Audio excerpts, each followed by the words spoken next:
Apparently, my mic was muted this whole time. That's fun. Well, let me recap. This is Valentino, and I'm going to be your host for today. This is M&A Verse, the number one podcast in the universe. Today, we're going to have Ansy Moncion. He's going to be sharing with you guys a live demonstration on how he recruits top talent, retains top talent. We've been seeing this throughout Facebook, throughout various communities. A lot of people are having issues getting a team that is functional, a team that's stable. There's individuals that are spending 2, 3, 4 months and haven't been able to recruit a team. And this game of M&A is all about speed, moving quickly and efficiently. And that's what we're going to be sharing with you guys today. So right now, let me just take a quick look at the video, see how it's doing so far.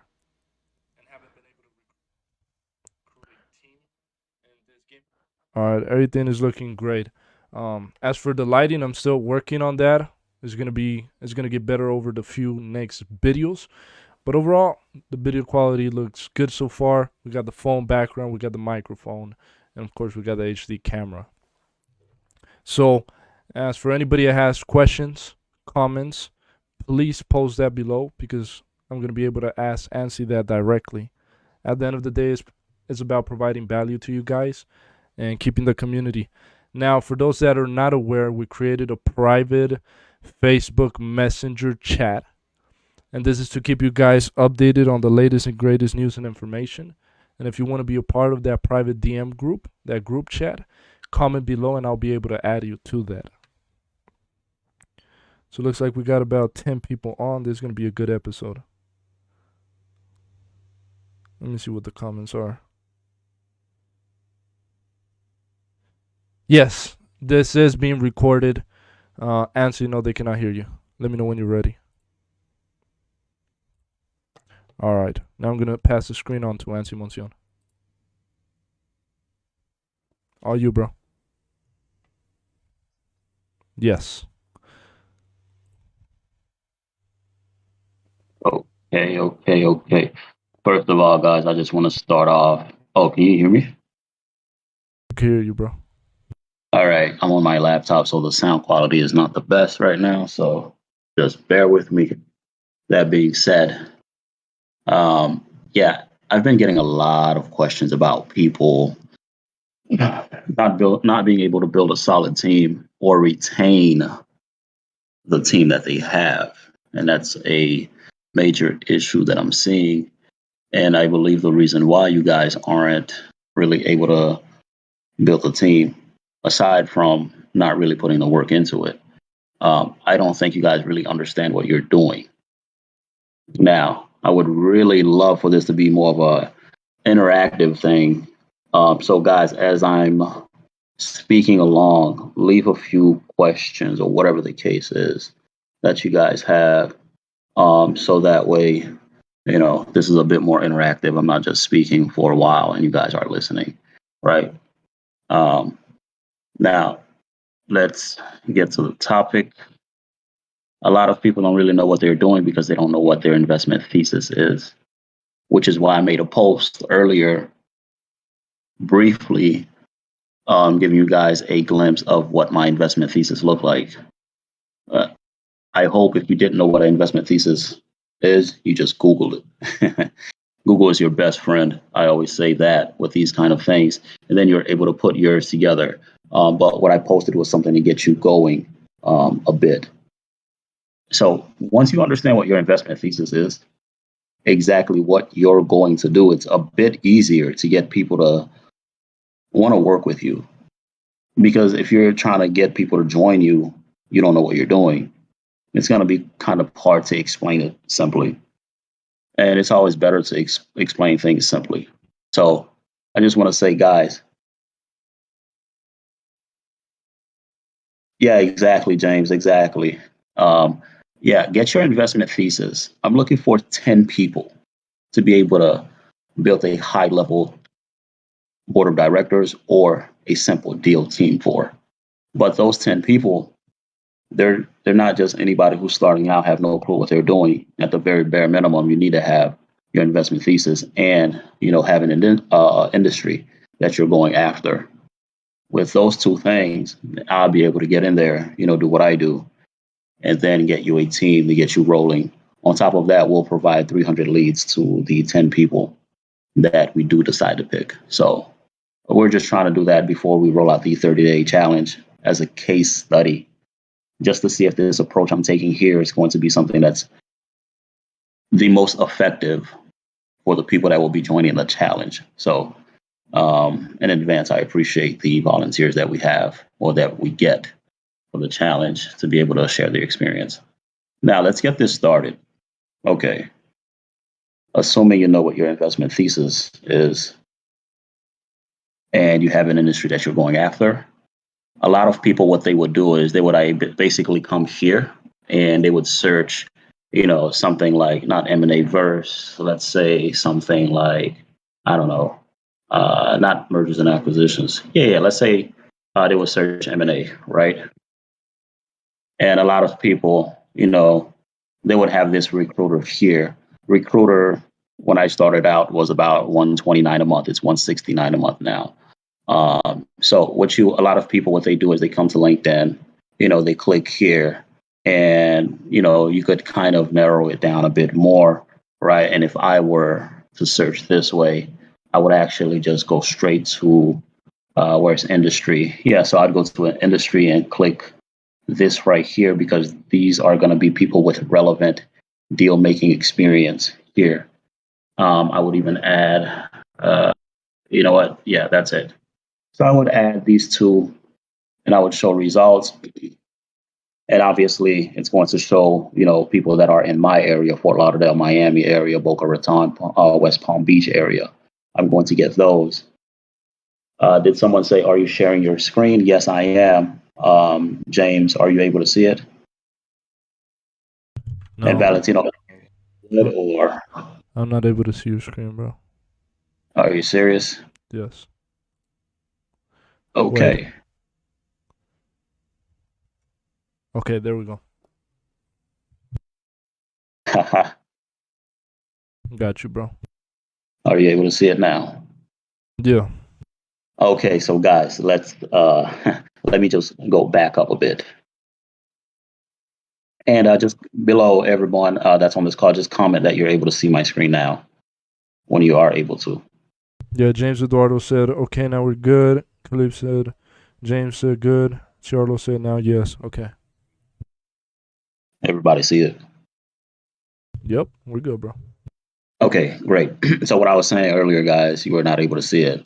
A lot of people would go to LinkedIn to build a team. They would go to the search bar and they would put in something like, M&A or something to that effect, and it's going to pull.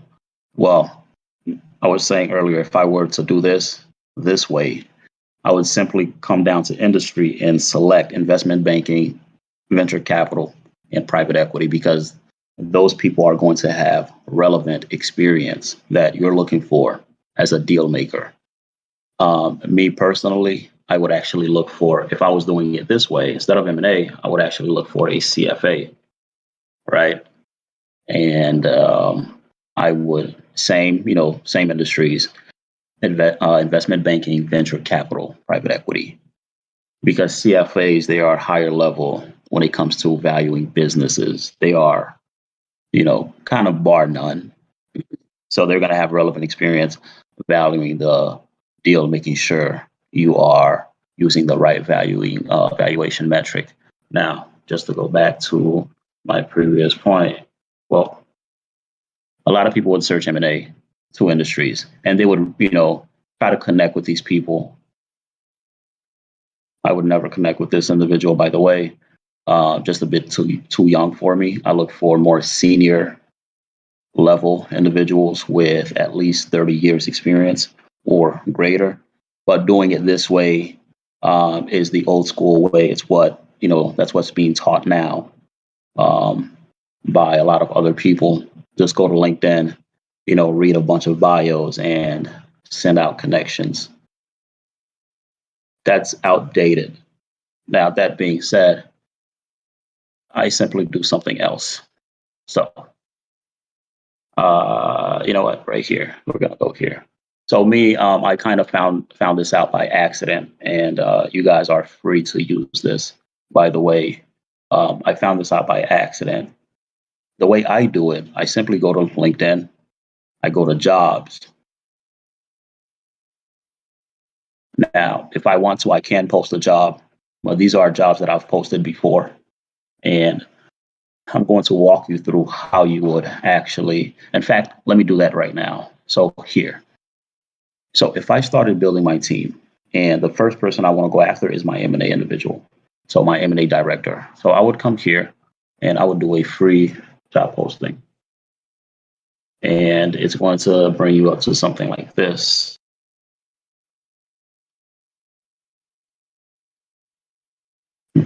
Now this here is going to look slightly different for some of you if you guys do not have a if you don't have a recruiter package. It's going to be extremely different for you guys. So you go here, whatever the job title is. I believe M&A director, mergers and acquisitions. Location, I don't mind the location because it's a remote position. This is not on site. Remote, I would change this here. Employment, this is contract. This here does not matter to me at all whatsoever.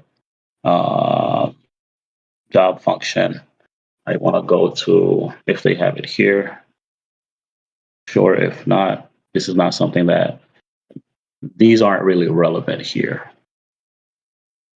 None of these are relevant. You simply want to do and I'm going to, which video one is? 1 second.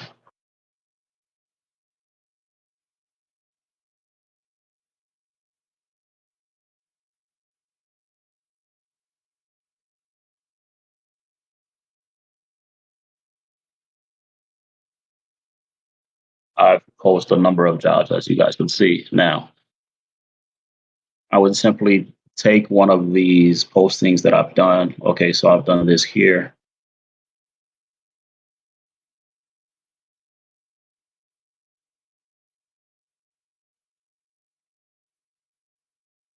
Okay, this was a more recent one months ago. I'm going to pull up a script that I use to get some high level guys to join me. Let's find a older one. This is 5 months ago. Okay.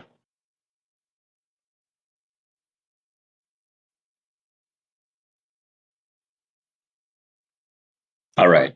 So this is the basic structure for majority of my posts.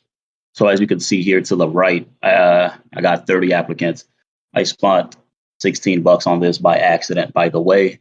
I would advise that you spend $8, $6 on a post. It's going to recommend you spend about 30, 40. Don't ever do that. Simple $6, $8 budget one day is enough. 253 views, got 30 applicants, and I'm going to show you. But what I would do is, for the job description, I would just basically copy and paste this here, because this has everything that you're looking for someone who's qualified to do deals. And I would basically paste it here.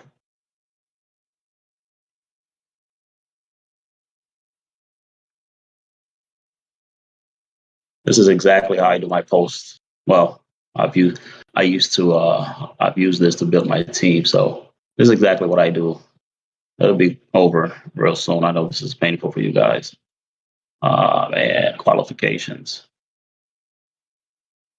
Okay, so it'd be something very basic like this here, right? Our firm is negotiating several deals in healthcare industry between 4.5 to 20 million. One acquisition our firm is looking to close on July 1st, 2022. That's the deal I recently closed here.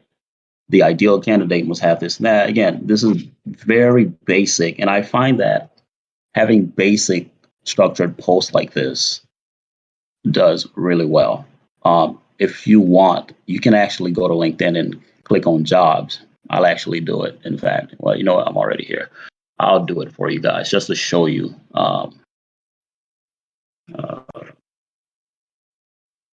Okay.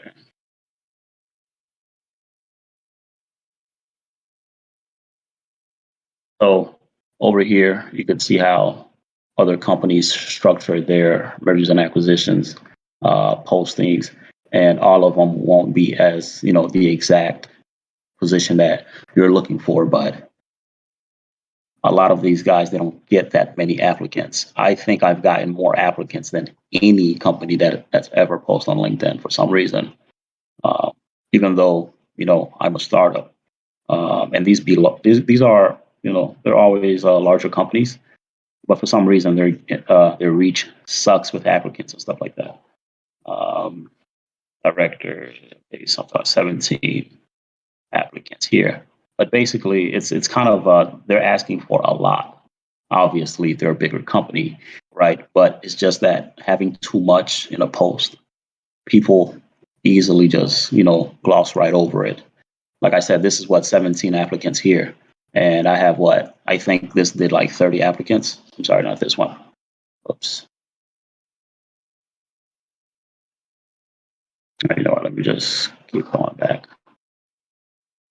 Yeah, so I got 30 applicants on this one. And Valentino could attest to this because he has someone that's very close to him that works in HR. And their budget are 10, 20 times this here. Their company wouldn't even spend a budget like this to even get 30 applicants. In fact, they spend hundreds of dollars and they don't even get like 3 applicants. Again, Valentino, you could chime in on that one. But keeping it simple like this, like I mentioned before, straight to the point, very clean. This is exactly what you're looking for. Compensation. Although honestly, I would actually take this out. So if I'm here, this is something I would advise against keeping. In fact, this whole section here, you don't need at all. I would just take that out completely. So this is what you're looking for, right? It tells you everything. You're looking for someone with 20 years experience. That being said, you're still going to have some people who's like 15, stuff like that. The responsibilities, they're here listed, very straightforward. Although you will have to repeat this all over again when you do speak with him. Exactly, sir. Exactly. Straight to the point. That's the best way to be. I say time wasted is money lost. So every second counts.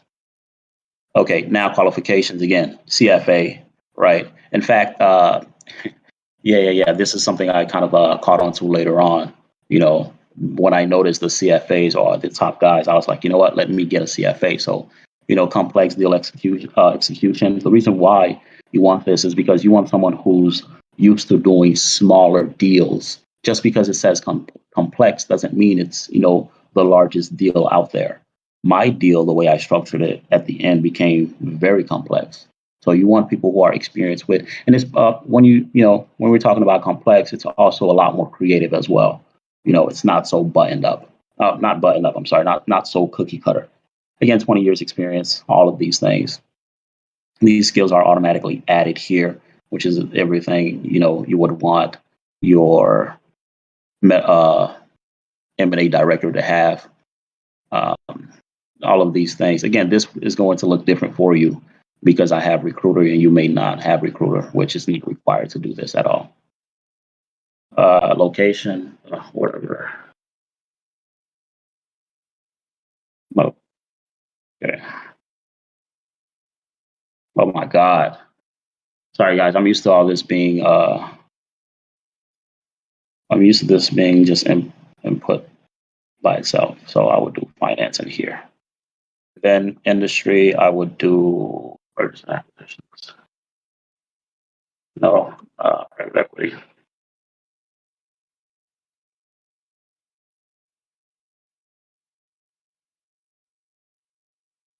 Oh no. Okay.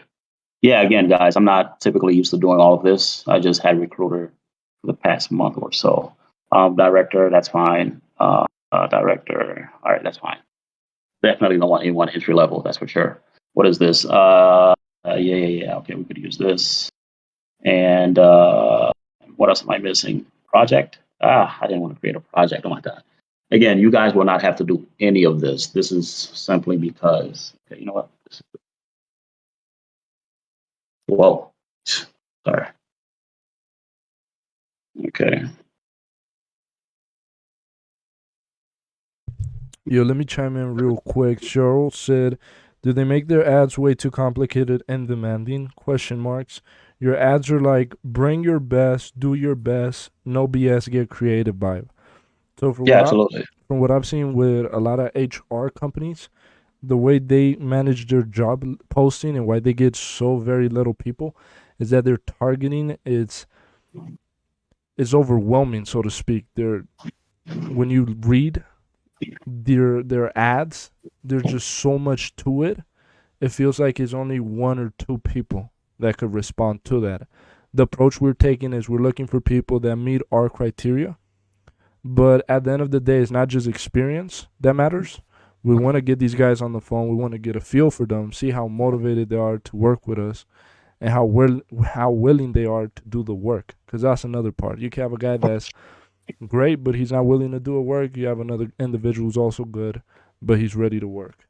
So that's the type of approach we take, and we get so many people.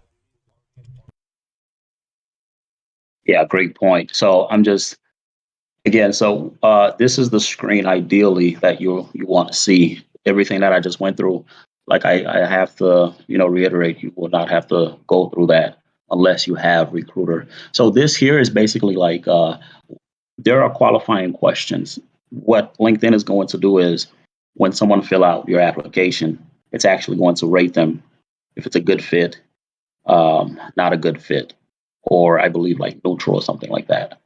And the way that it determines if someone's a good fit. So here, okay, finance experience, 15 years, right? Deal execution. Well, no, deal, no, it's not deal execution.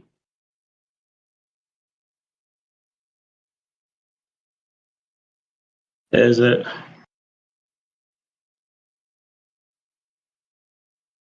Okay, deal execution, right? So here you would want a number. Let's just say I want someone who has 20 years minimum of deal execution or 25 years, right? Then what else do I want to add here? I don't like adding too many questions um, here just because you're not going to get a lot of M&A guys aren't really CFAs. So this here is not really a deal breaker for me if they're not a CFA. I more so want to know your level of experience actually executing deals.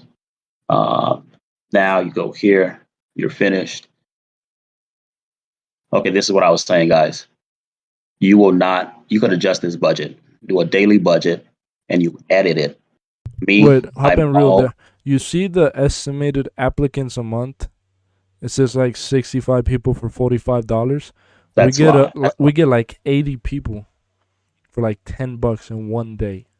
Yeah, yeah. So I mean, again, I'm usually at $6. This doesn't really change much.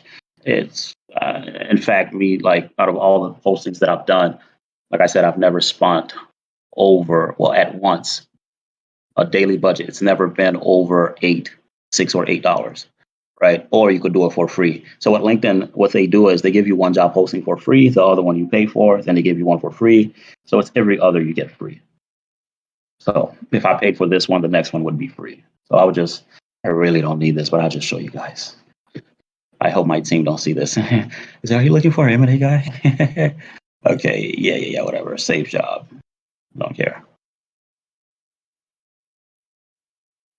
Send automatic rejection. No, thank you. Okay, here is important. I believe Valentino, you could comment somewhat on this here too, but you leave this off because again, if you have three qualifying questions and you have someone who's not a CFA, a MBA, or something else that you could actually live with, if they don't check those boxes, LinkedIn will automatically send them a rejection letter message. And when you go back and look at some of these individuals, they're qualified. So I would leave this off here. Confirm. Is it live? I'm not sure yet. I'm not sure. Let's go find out.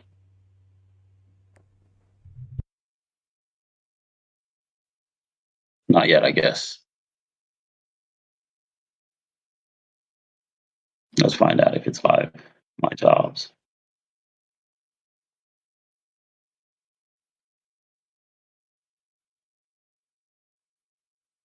Okay, so it's being reviewed, I guess. Yeah, it's being reviewed. So after a few, it'll get reviewed, and then it'll be live.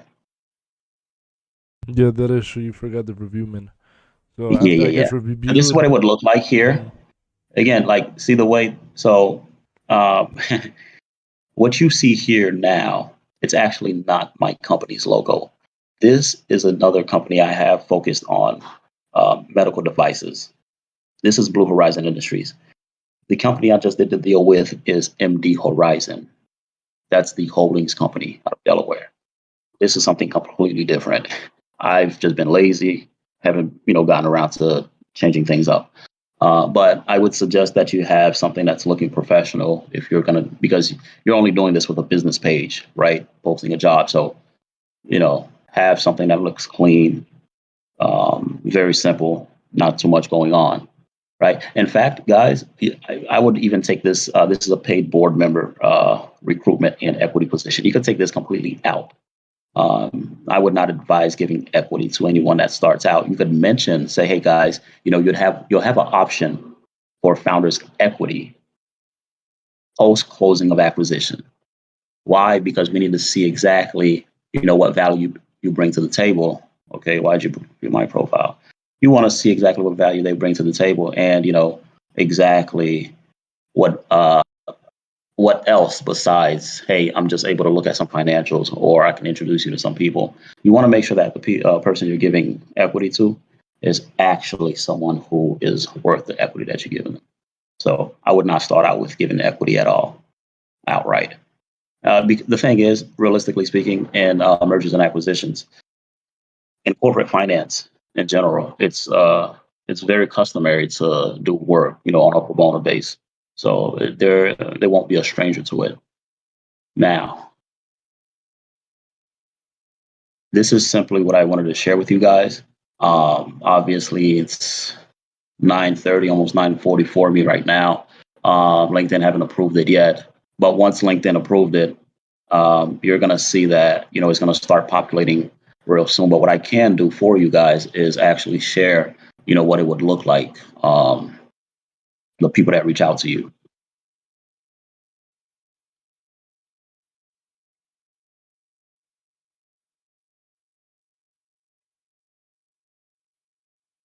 So I'll go to an old one. Well, not really. I don't need to go to an old one. Yeah, 3 months ago.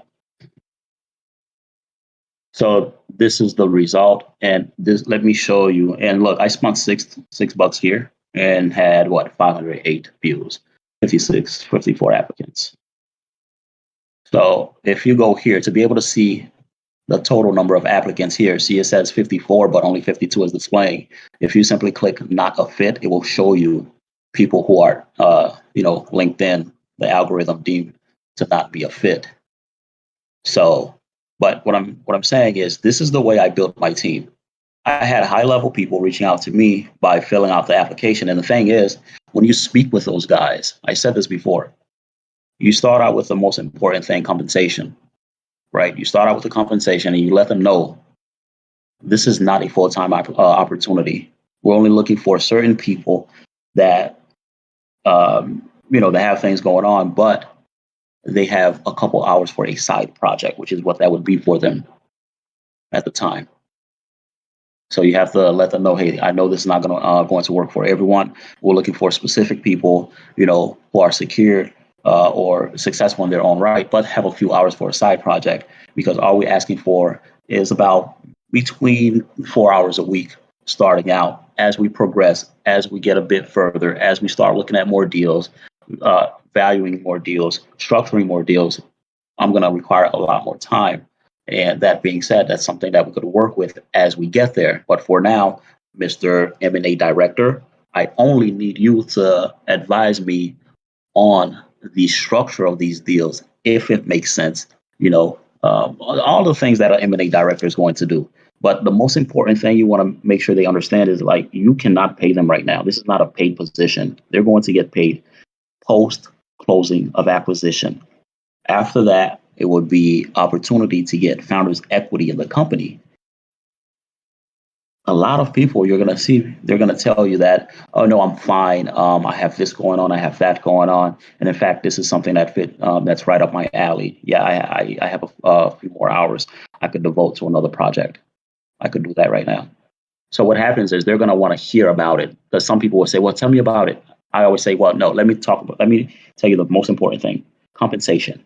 And me, I'm just super honest. At the time I was like, I cannot pay you right now. We have investors, we have committed capital. That being said, that's something that's extremely different than having money in the bank, which is something we do not have. So I cannot pay you right now. And if you're going to come on, I'm going to need you to commit a few hours a week, but you have to be willing to get paid post closing acquisitions. It's just super, super transparent with these people. And a lot of times they're going to laugh because you're saying it that way. Well, because I've said it this way, right? They laugh at it, and I'm like, "Hey, listen," and they're like, "Hey, I appreciate your honesty.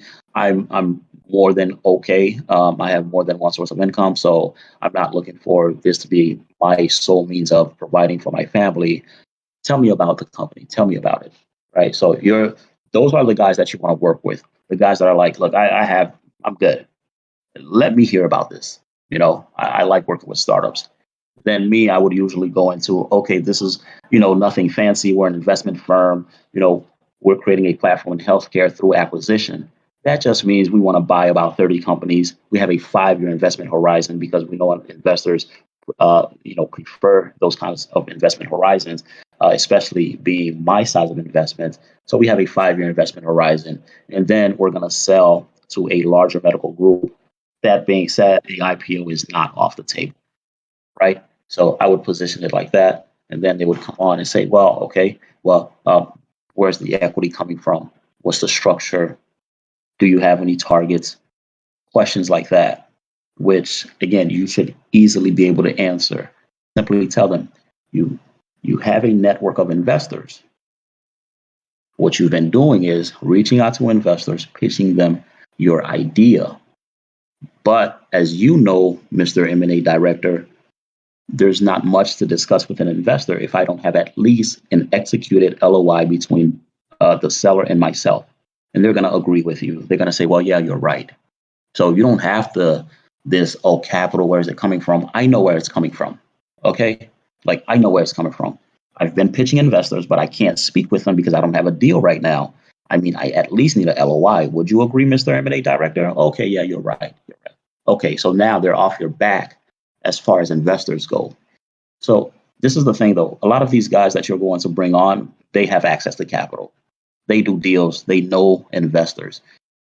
If you have a team and you have a deal and you can't get an investor to join you, it simply means that the investment, the deal, is not worth it. That's it. Because my deal, investors were coming, from left and right, simply because of what the returns were. I should say what the returns are, right? I have such a high return, like not many investors would turn it down unless they strictly do not invest in healthcare or aerospace. So once you have a hot deal, and this has been my experience from real estate. I was with RE Wealth Advisors. It's a wealth management firm with more of a focus on real estate. We actually provided Class A assets or trophy assets, all the way to Class C assets to investors that's looking to, basically diversified. And we would often do $50 million deals, $90 million deals without any capital to start out. That being said, it was you know, not such a large firm. It's a boutique firm, but nonetheless, they have track record of being in the industry for 20 years. They have a name, they have a reputation, so it's easy for them to raise the capital they need. Just pull it together, do a syndication. Okay, we have 20, 30, $50 million. That's not a problem. So, Jancy, yeah, we got a question from one of the viewers. James said, yes. what's a desirable look for compensation for the M&A director post That close? depends on how much work the M&A director is going to do. My M&A director, I let me see if I can pull up my email of what the responsibilities uh, were for my M&A director.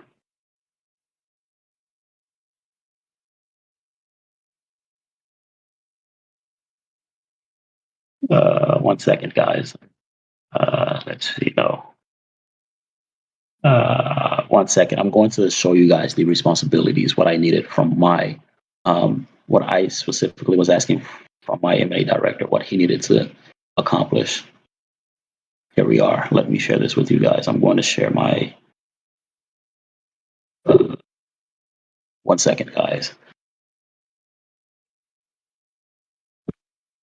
No one you're able to see. Got you. I can see you now. This is exactly what um, my M&A director at the time had. Unfortunately, I fired this guy literally right before I closed. I fired him literally before I closed, and it just wasn't working out. That being said, this is exactly what we're looking at right here. This is what you want to offer, or what you want your M&A director to fulfill, right? So oversee and management of transaction process, including team resources, full execution, prevention of deal terms. Preservation. What am I reading? Of deal terms, including negotiation, advice for fluid issues. You're going to need that. The reason why is because you might have at the end, which you're going to experience. This happens with every deal. In fact, my M&A attorney tried to warn me. I didn't listen. At the end of the deal, for some reason, the seller just acts up. They either have amnesia, right? They get amnesia out of nowhere, don't remember things we discussed, or they get cold feet. Whatever the reason is, it just gets a bit more difficult. You're going to need someone who's actually done deals before to be able to navigate those issues. Um, in fact, I'll share with you guys you know what? I won't do that. That's private. Okay, so you're going to need people to actually work with you on issues that arise with the seller specifically. There's just certain ways that uh, mergers and acquisitions guys who's done deals, dealt with numerous sellers on this issue. They know how to navigate it. So confirmation of any remaining due diligence, aid on issues that elevate, obviously, completion of pitch deck, including financial pro forma projections and business plan. Bank lending, unfortunately, we did not go with banks. Well, not unfortunately, but we ended up not going with banks at the end. Courtship, finding suitable and best terms for debt closing, deal closing, right? 9-2. Yeah, we killed that right there. We did that before. So I would need to access the seller. Be careful with this here. Be careful with this part right here. Access the seller. Like I told you guys, I ended up letting that guy go. But you want to be careful of how much access you give your team to the seller specifically. Now, there's just going to be some people who need access to the seller, right? Obviously, you want to be CC'd on everything. But you have to make sure, because you're not, you can't control what people do at all times. You want to make sure that the person that you have communicating with the seller, right, that you give that authority to, is someone that how they're like, what their personality is like. For example, my guy, JB, he he actually spoke with the seller and had a very nasty conversation and set us back considerably in the deal. So, issues that me and the seller had already gotten over, was brought back up, all types of stuff. You just want to make sure that, the person that's speaking with the seller is getting back with you, and you get with the seller as well to make sure that what they're telling you is, truthful. Dr. Gupta, he's my my medical director. So he'll need access to the seller, legal, my medical director, and support from finance and accounting. Ultimately, I granted him access to everyone, and then I revoked it afterwards. Bad lesson to learn. It set us back over a month, in fact. So, two areas I would provide best efforts. This is what he's, basically saying: no guarantees, investment. So he was actually bringing on an investor. The reason why this guy had a nasty conversation with the seller, I'm talking about nasty. The seller was speaking. He was like, no, you need to listen. Like, very nasty tonality. He had a major player in this deal, right? One guy I believe was going to bring, I think, 600,000, but he ultimately wanted to finance the entire deal. So, and the guy that he had just had a $80 million exit in, I think, like the pharma industry. So he was looking to park some cash in another, vehicle real soon, and he was eyeing my investment. So he had a major player in it. And investor equity development, they're going to always tell you like it's not a promise, but they're going to have investors if necessary. We'll share opportunity with small community of personal investors. We'll coordinate with all stakeholders to research, pitch, and secure equity stake. Post-closing merger integration. This is extremely important because, like I said before, day one, I think like 10, day 30, 90, and day 100 are extremely important. So post-closing integration is going to be super important to get with your team. It's going to be like balls to the walls, depending on the industry, of course. Some people have, experience in that industry, some don't. Okay, for other separate transactions, these are separate transactions, of course, right? And this is always on pro bono, right? These guys know exactly what time it is. You can't give something that you don't have, even if you have committed capital, you can't pay them. So it's absolutely going to be post-closing, right? So for other separate transactions, I will make myself available to provide initial reviews and thoughts pro bono until conviction and investment interest is secured. Once the decision is made to pursue a transaction, we can arrange involvement and scope. Lastly, I'm available to sit on MD Horizon board. On MD Horizon in a board/advisory capacity as as a more permanent contributing member. Yeah, I felt that. As for now, I see my involvement as transactional based, contractual. Yeah, yeah. See, this is why I'm telling you guys, you do not need to give equity to these guys. They're going to understand. It's on a like deal per deal basis until you have a couple of subsidiaries. Now you need a real CFO. Now you need a real CEO. Okay, this is getting real, guys. Let's put these people in place. So now, and everything he, wrote down here is what we discussed, what we talked about, right? Uh, okay, immediately for the list of banks. Okay, whatever. Happy to jump on a call to discuss with JP. All right, cool. So yeah, I just wanted to show you guys. You guys can copy this. I'll have this. If anybody wants this, I'll send it to you. Right? I have it available somewhere. Valentino, make it available somewhere. If these guys, let me know if you guys want a template like this. I don't know. You probably don't need it, but this is what you want from your M&A director, which is, kind of arguably one of the most important people that's going to be on your team. You're doing something funky with the screen, Valentino. What's going on? Done. All right. So, like I said, if you guys would like something like this, let me know. But I'm pretty sure it's very easy to put together what the responsibilities are. Okay, so let me share. Let me go back to sharing the my other screen, which was no.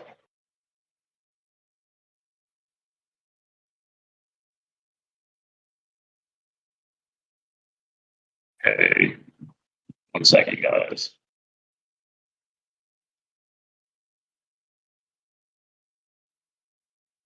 Okay, here we are.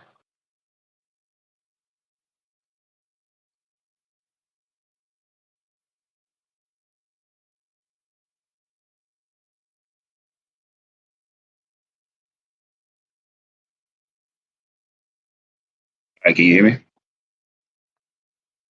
Yep.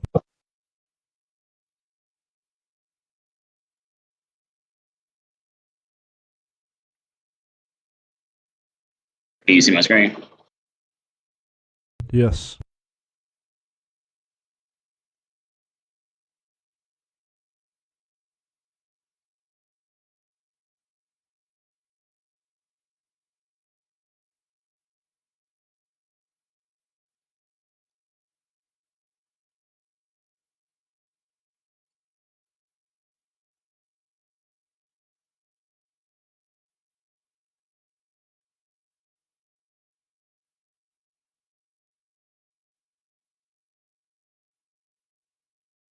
All right, can you Yeah. Got you. Perfect. hear me? All right, so guys, again, I didn't want this to be super long by any means. Just wanted to share with you exactly how I get people to reach out to me instead of, the same old way of you chasing people and you're not, you're spending 40 days just to build a team. You're spending 60 days. You're spending 6 months. You're spending 2 years, which I've seen. That's completely unnecessary. You simply do a job posting for free to get you started. And then you'll get these people start reaching out to you. Did I share? Yeah, I think I did. But just again, let me just show you what kind of people you can expect to get when you do a job posting like this.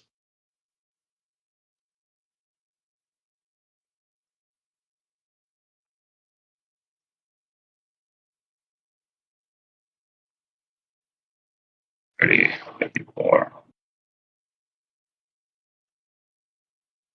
So very simple, guys. And again, it's at that point you're just picking whoever you feel has the most experience for it to happen. In fact, guys, if you see here, JB Long. This is so you see it works. This is exactly how I got this guy. And in fact, this is my communication. No, JB, I'm sorry. I'm going to show you my communication between JB and I.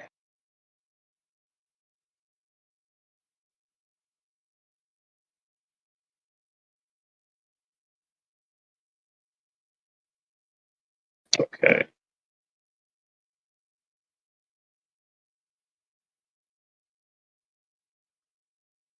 Sorry, my computer's kind of weird right now, so you have to excuse that. So yeah, look, I simply say, hey JB, like to schedule a call with you to discuss your experience. Looking for someone who can move aggressively, close a transaction in 30 days, and work great under pressure. Right? So we did that. We spoke. Right? Well, yeah, we spoke. Hey, thanks for the conversation. I can help. We're going to decide the next few weeks. Da da da da. This is exactly all you have to do, guys. Stop chasing people. Literally, just stop chasing people. Now, only downside to this is I wouldn't suggest looking at more than 30 people. Like great, right? So look, hey, yeah, he eventually ended up on the team and ended up fired, right? But that being said, this is exactly how I got my guy, and you guys just seen that. And these are the people. These are really high level people, right? Doesn't matter. For the most part, 90% of them are going to be, high level. I have the experience you're looking for. And in fact, okay, so this here is great. Now, you see this? This is exactly what I was talking about. Can I show one more? Okay, here we are. So see, if you look here, these are the screening questions I had here. 20 years experience, right? 20 years CFA, finance industry experience. I'm sorry, 20 years. Must have must be a CFA. So if you look at all these guys, let me show you qualifications. What qualifications did this guy have that I chose? Okay, so 20 years M&A and 27 years finance. One more, was there? Okay, not a CFA. This guy is deemed to be a good fit. Let's see why. 18 years, 20 years M&A, doesn't have any, he's not a CFA. Okay, didn't pick you. I believe he was on the podcast, in fact. This guy, let's see. Say 18 years, 18 years. But see, the reason I put 20 years, so the reason I put it so high is you're asking for 20 and you're getting 18. So if you're asking for 10, you're going to get 8, 5, right? So you want to be up there. So yeah, guys, this is exactly how I went and got my M&A individual. And then let me show you guys accountant and the other host. I did my entire team this way. And one day I had everyone I needed. I'll be looking for my jobs here. Looking for the ones that are good.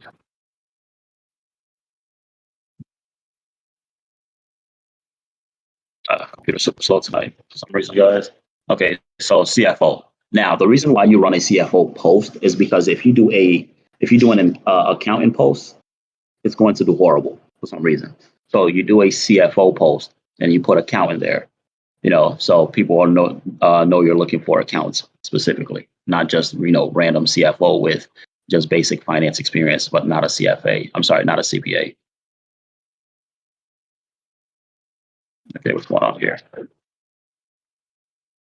I'm guessing like something with the job posting is going on. Why these people start looking at the profile right now? Just a hunch. Okay, so let's get back here. Yeah, accounting posts they're a bit more expensive for some reason. I'm not sure why. Again, so this one got 16 applicants, spent about $16, right? Did I get anyone from here? I'm not. Did I get anyone from here? I'm not sure. I got anybody from here, honestly. But you know what? I ended up getting this guy here. I remember this guy here, Glenn. Um, he actually introduced me to a couple of investors. So yeah, he's a CPA, 30 years and 15 years fine M&A. That was good enough for me. You didn't have to be an MBA, none of that. Your degree don't mean anything to me personally. So yeah, like doing it this way, like I said, you just get your pick of the litter. Exactly, who you want to work with. This is absolutely not someone I would have on my team just because of the experience. And then you have their resume as well, right? If you click show more, it's going to download it. I don't want to download this guy's resume, but again, it's very simple, guys. Very, very simple, straightforward. Uh, Equity partner. This is someone. So this is a hack, if you will, right here, right? It's a bit of a hack. So what I did was I was reaching out to private equity guys. So equity partner does not mean someone who's going to bring capital on to the deal. That just means someone who's going to help you raise capital. So a lot of people don't talk about this, right? They like, hey, just go get the money, find investors yourself. I'm like, well, why don't I just bring somebody on the board, pay them like pay them about 5% of what they raise, and then right, they're gone. I just need one equity raise from that person. So I got a bit smart. I started looking at private equity guys, and these guys are people who have a large network of investors. And what they're going to do is they're not going to do any work. You're not going to bring them on to do work, right? They're just going to be on your team, and when the time is right, when you have your pitch deck, your one pager, your sim, when you have all of those things, your financial presentation, if you will. Once you have all of these things, you simply give it to that one individual that have a bunch of experience, right? And what we do is you send that guy you have that guy send all of your materials to the investors that he know, right? So that's all you have to do. This guy, yeah.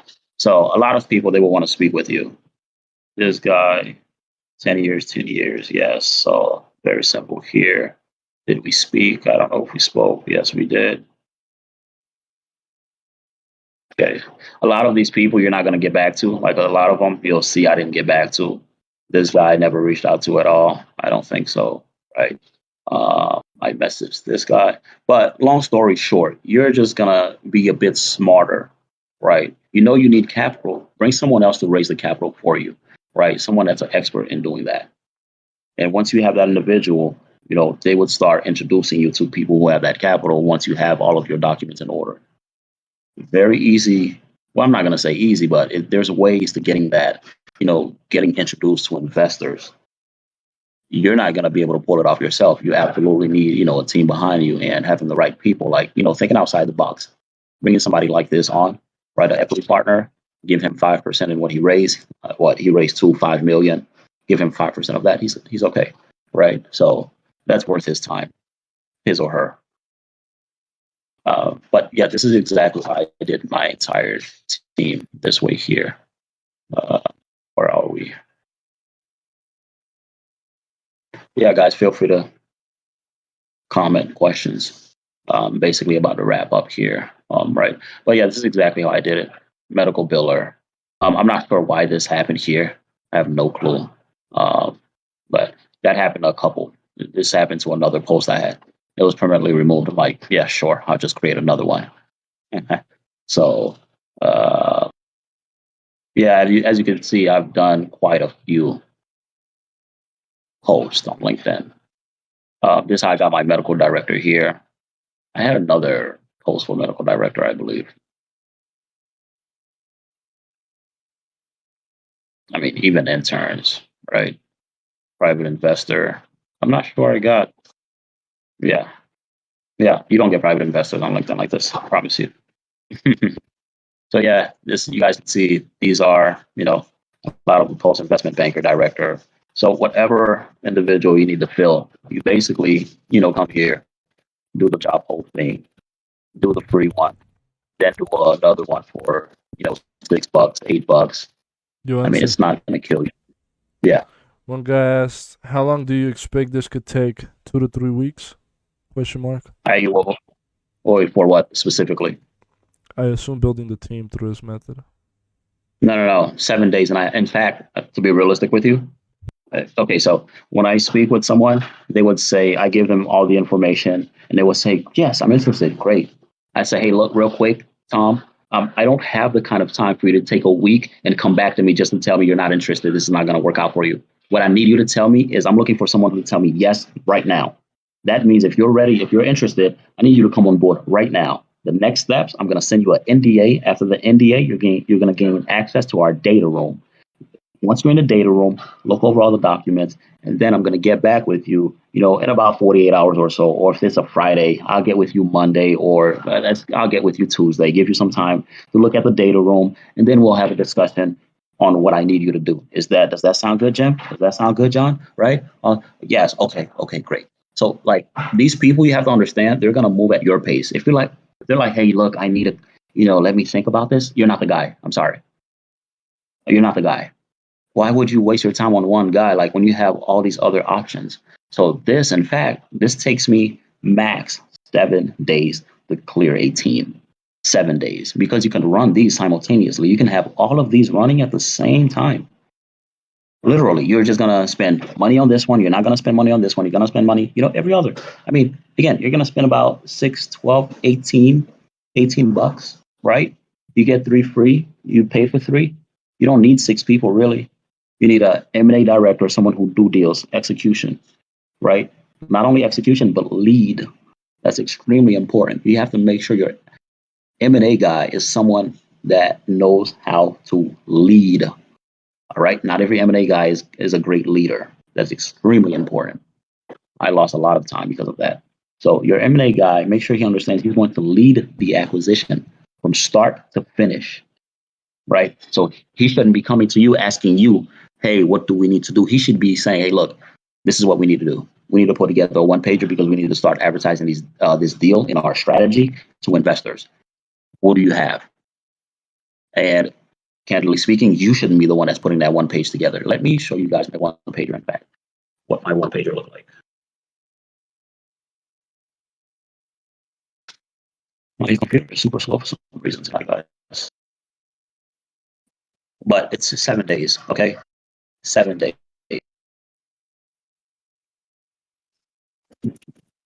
But again, a lot of people don't really want to do this. They want to watch me. People would sit here all day, watch me talk about doing this, watch me show them how to do it, right? And then the second the screen goes off, they go to their regular life and complain about how nothing's changing. Here you are, 6 months later, still watching videos, still doing nothing. Oh wow, a year and a half goes by, 2 years. Now you're talking about, oh hey, I'm talking about I want to get back to into M&A. Yeah, I'm still trying to build my team. You have no idea how many of that I see. So don't be one of those people. I'm showing you what works now. That's the difference between me and the gurus. You can easily package all this bullshit and sell it to you for 10K. Easy. But I'm literally giving it to you for free. No other group you're going to go in and they're going to show you how to literally just build a team in 7 days like this. They're going to try to Facts. sell you some bullshit course, and you're going to walk away and have no clue how to structure a deal properly, how to value a deal properly, or anything like this. Like it's crazy insane what these guys get away with, right? So, but I don't mind. I really don't mind. I sleep a lot better at night knowing I took something away from these gurus. Oh man, excuse me, guys. I'm just having a bit more fun than I should be. Yeah, hey, I'm trying to pull up my one pager right now. Oh wow, it's literally up. Look at that. Let me share that with you guys. This is what you need to start getting investors to even like know you exist. So you want to start advertising your strategy, your deal.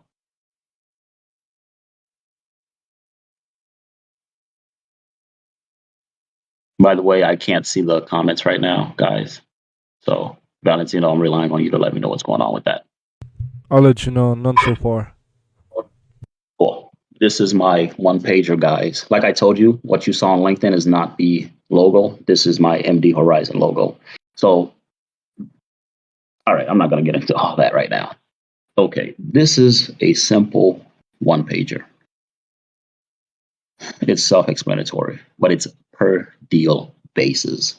You're going to have to create one of these for every deal that you come across. Well, every deal that you have intent on closing, I should say. Obviously, your company logo. I created this logo on, I can't remember where. No, PowerPoint. Yeah. A bunch of triangles I just put together, different shades. That's what it is. Now, you need your one pager. Your one pager is basically going to explain the opportunity to investors at a glance. It's not anything to go into too much detail or anything like that, right? Basically, you want to be advertising, like I said. You want to advertise your structure, right? Your not your structure, but you want to be advertising the your strategy to investors, what you plan on doing, and stuff like that. So what's super important is your one liner. What do we do, right? And the investor have to look at your one liner and be able to tell what they're getting. So we give investors a 15%. I actually need to change this, in fact, but we give investors a 15% APR and minimize losses through healthcare acquisitions in South Florida and 3x investment at closing. Simple one liner. You know exactly what I do. I give investors 15%. I minimize, loss. Where and how? Through acquisitions and healthcare. I'm in South Florida, and we give you a 3x exit, 3x return at exit. Tells you everything you need, right? So that being said, again, to the left, contact information. You got the screen right? Yeah. Trying to zoom in Or for do I people need? to read. I mean, I could zoom in. Let me see if that. Well, never mind. Never mind.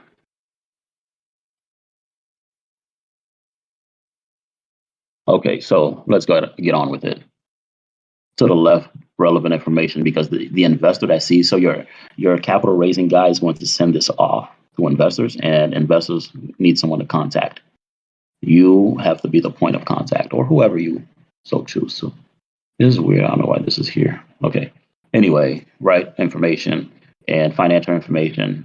The 3 million, 20%. I actually ended up giving an investor way less than 20% equity in my company, guys. So keep that in mind. Whoever's telling you that you can't do a deal with 100% investors because the investor is going to take away your company, I probably don't know what they were doing, or probably wasn't that good at selling the deal or the opportunity. When I speak about my deal, investors ask me, have you worked at this practice before? Or do you have experience in this industry? That's how much you have to know it, right? So again, I'm not going to say the exact number, but it's much, much lower than 6%. I own so much of my company, it's not even funny. All right, revenue projection. This is what we see, right? I actually had to be super conservative with these numbers. Don't be too boastful with these here, right? This is not the time for this. This is just basically you approaching a woman, a beautiful girl, and you're basically saying, "Hey, say something like, I've never seen you here before. I come here often." She's like, "This is my first time." Really? What do you do? "Oh, I'm a nurse." "Wow. Okay, you must be on your lunch." "Yeah, I am." "Great, great. What's your name?" "Samantha." "Hey, Samantha. Nice to meet you. What do you do after work?" "Oh, XYZ. I really don't care. I just want to say the next thing. Let me take you out sometimes." Right? "Oh, I have a boyfriend." I do not care about your boyfriend." Right? I didn't say anything about him. And I would say something like, "Hey, take my number." "I can't take my number. Call me private because I don't want your number." And she's gonna be like, "Call you private?" "Yeah, call me private. Just take my number." Right? It works almost every time. So this is what this is. You're getting the girl interested in you. So you send the investor this This is to be like, oh, I see. Okay, you have something that's interesting. Let me find out more. It's a teaser. You have to make them want to find out more, right? So again, revenue projections, 36 months, super conservative here. Expected use of funds, broke it down this way. This changed, by the way. We actually ended up putting 25% towards team expansion instead of the 20%. Yeah, that was the only thing that changed. So this is the management team that's being highlighted here. Obviously, seasoned group of executives with over 50 years of combined experience, blah blah blah blah blah, right? Deep domain knowledge in healthcare, medicine, blah blah blah blah blah. All of these things that's relevant. Me as a founder and CEO, my background, my medical director, and my other director, Joe Sheehan, and these are my advisors. Now, these individuals do not sit on my board. None of these people are on my board of directors. None of these people, again, are on my board of directors. Not a single one of them. Well, I mean, obviously me, of course, but they're not on my board, right? So these guys are my advisors. None of these guys have stake in the company. I'm sorry. My attorney has stake in the company. He's been with me for a while. He has stake in the company, but he's super high level. I could do 100 million transaction with him easily. So he's still with me now, right? Gilbert, Robert, he's still with me. Jennifer, she's a bit more behind the scenes. So this is this section here. And now the most important part is it's over here, company overview, who we are, what we're doing, right? I've said this before. This is always what I say. I'm creating a platform in healthcare through acquisitions. We're focused on opportunities in healthcare, especially physician practices such as hyperbaric oxygen therapy, podiatry, regenerative medicine, stem cell oncology, and radiology. We have a few more, right? Market dynamics. We let them know there's plenty of opportunity to dominate. With no major player. We have no major player in hyperbaric oxygen therapy industry, none whatsoever. In fact, uh, the top 5 competitors make up 5% of the market. So 95% of the market is unexploited. Yeah, so business model here. We have 6 pillars to generate revenue. Again, this is why this was such a good deal, right? Wound treatment, which we do now, medical billing. I'm actually going to start our own medical billing in-house. We do that now, but I'm going to expand it. We're going to be offering medical billing to other physicians because physicians suck at medical billing. But specifically, we're going to be dealing with hyperbaric medical billing. Not a lot of hyperbaric companies are profitable like we are. FAA approved scenario based hypoxia training. We do this now. We charge every pilot. So we train military paratroopers and commercial pilots and hypoxia. Hypoxia is basically when you're losing oxygen, about to pass out. So when you're above 18,000 feet, because that's the only time you can have an onset of hypoxia, no earlier than that, meaning no lower of altitude can that happen. We train what it's like in the event that your instruments do, fail on a flight. What are the symptoms of hypoxia? So you could quickly grab your oxygen mask so you don't die, right? So we have FAA approved scenario based training that we do there. NASA and SpaceX contracts because we could simulate 100,000 feet, which is space. We test aerospace equipment within our chamber. What I'm working on is actually to have a 12-month contract. Well, I'm sorry. I'm working on having contracts throughout the year, right? Some companies, well, every company, we don't have a 12-month contract with a single company, aerospace company. It's usually like a month, 2-month contract type of thing. They have a specific equipment. They want to test it for a mission, whatever the case is, they would come here. They would come to us. But I'm trying to have contracts with multiple companies, to be able to keep it year round. FAA required course for corporate and with executive flights. So the big corporations, Pepsi, Coke, and, Starbucks, those companies, they have executive flights, right? They're not on basic flights like, us peasants. So because of that, the FAA required for them to get a course. It's a 40-hour course. And the minimum for that course is about, I think, $5K. I'm not the brightest in this area. It's about $5K. And highest, the premium is about like 9, 10K per course, per executive. So we do that as well. And then we have the patented CPI cardiopulmonary index headset for all pilots worldwide. This is going to be a early. We're going to be working with Department of Justice, no, Department of Defense and Homeland Security for uh, early airplane hijacking. So what I'm doing is I'm going to insert. I'll be working with Elon to develop this here. I just need him to develop a chip, nothing else. The pilots, their headsets. I'm going to introduce a chip. It monitors 5 metrics: movement. So it's going to have a ergonometer, something to measure heart rate, I believe oxygen level, pressure, and one other metric.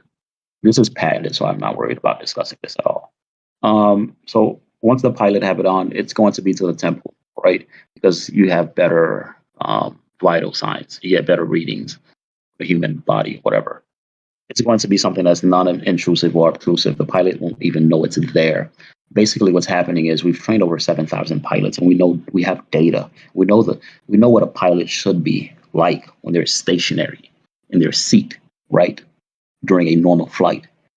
So we have an ergonometer, detects movement. Once the pilot get up to use the restroom or whatever, there are certain things I'm going to have the pilot to do to indicate, to let us know, right, back on the ground, let us know that, hey, it's flatline, but the pilot's not dead. They just went to the bathroom, right? So with this in mind, imagine there's a plane hijack and someone breached the cabin of that pilot. Obviously, it's not a flight attendant because they know how to approach there without startling the pilot.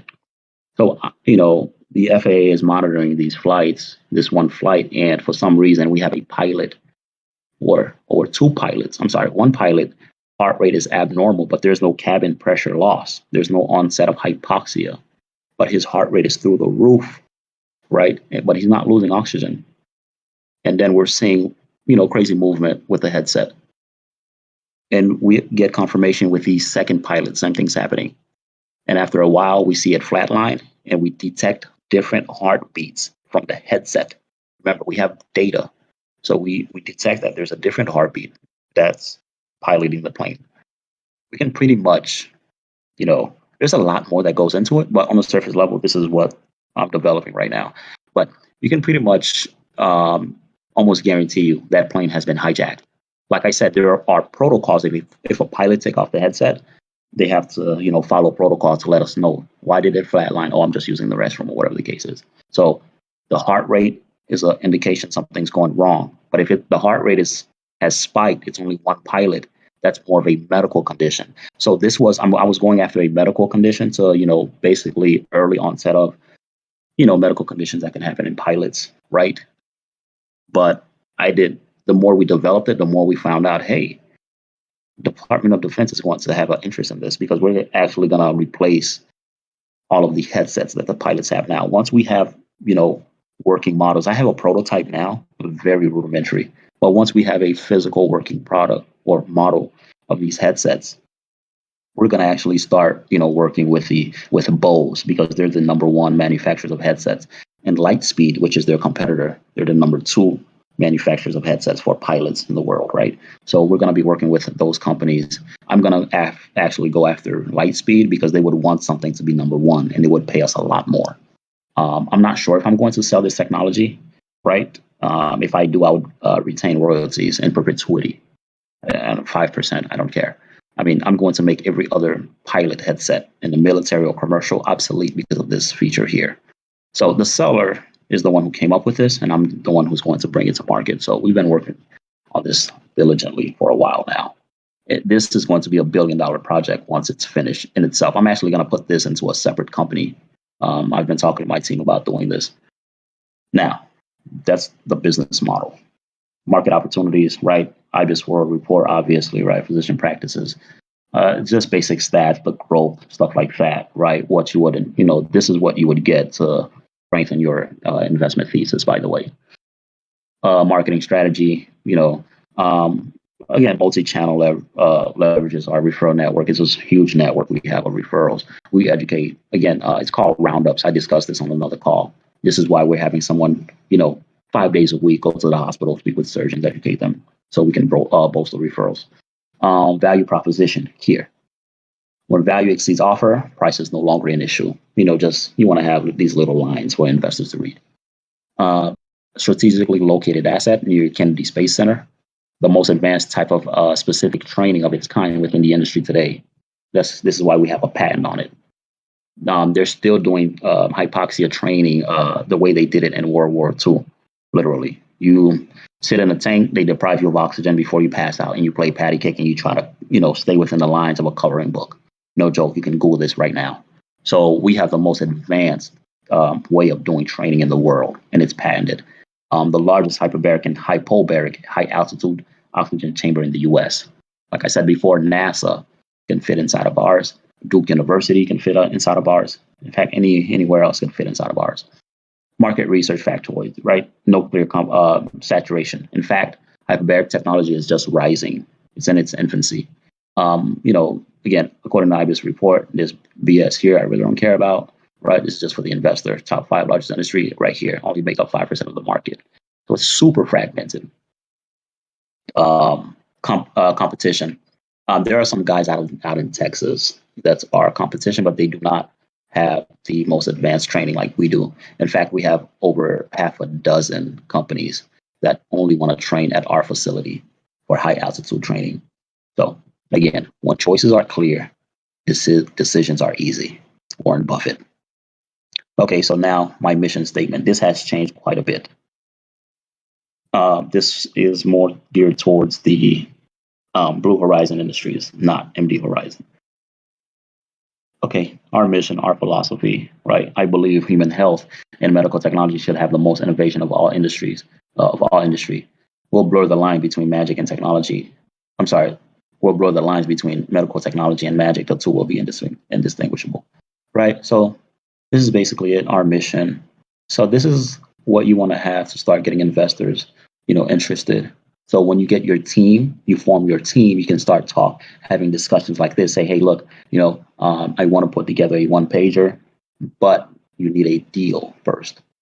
So you create your team, you start looking at deals, and once you start engaging a deal, you want to create a one-pager for investors to start knowing what kind of strategy you have, what the team is like, right? What you guys are looking at, how much you're looking to raise on your first round, that type of stuff. So, I really wasn't planning on showing this, but it doesn't hurt.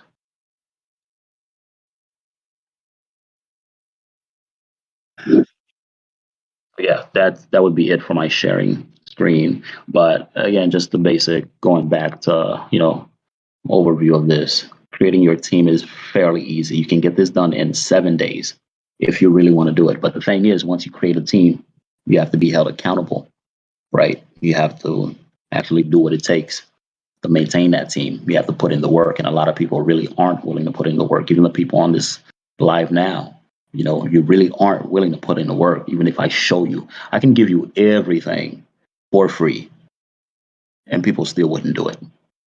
So, but that's the call, guys. I just wanted to show you how easy and simple it is to actually get someone, multiple people to join your team, high level people at that, So no more chasing people down, spamming messages. Let them come to you, right? And then you interview them on your terms, and you offer them what you're offering them, and then you pick from there, right? I would advise you have, at least 3 people per position, and pick from that 3. So that being said, guys, let me know if you have any more questions, any other, comments. Valentino, are there any questions that I should be addressing right now? Let me see what questions we have.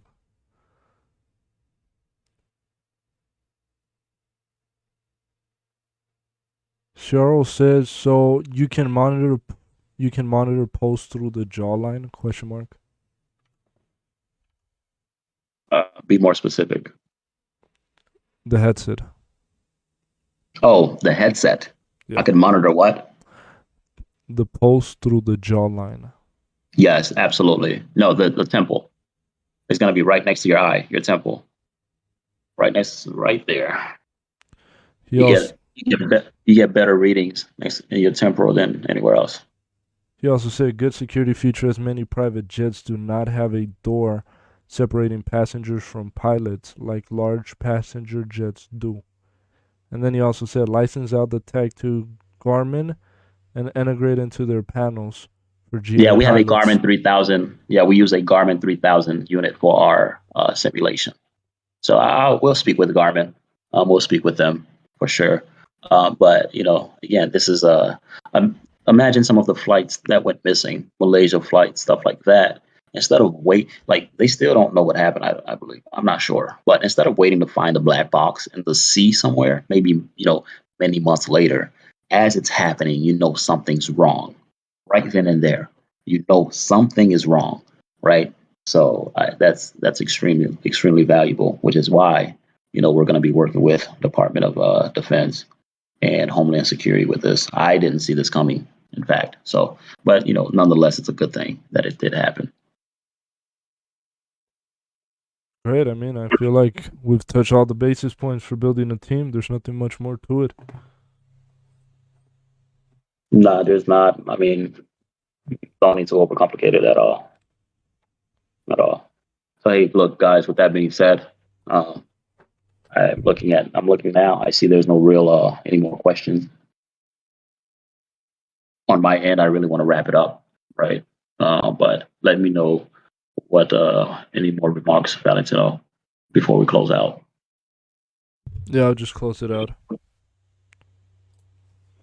Hey guys, thank you very much for being a part of this episode. It was extremely informative having Ansy on and sharing some tidbits and also a live demonstration of what he's doing, how he's doing it in regards to building a team. Very simple. Old school way is you reaching out to individuals. Now we're having individuals reach out to you. It's about a 7-day process. In the first 3 days, you're going to see the majority of people. And then the remainder of the days is basically you just scheduling calls and interviewing these individuals on a one-on-one basis, finding the right fit for your team. So again, appreciate you. Quality will be getting better as the videos progress. We'll be doing this very soon.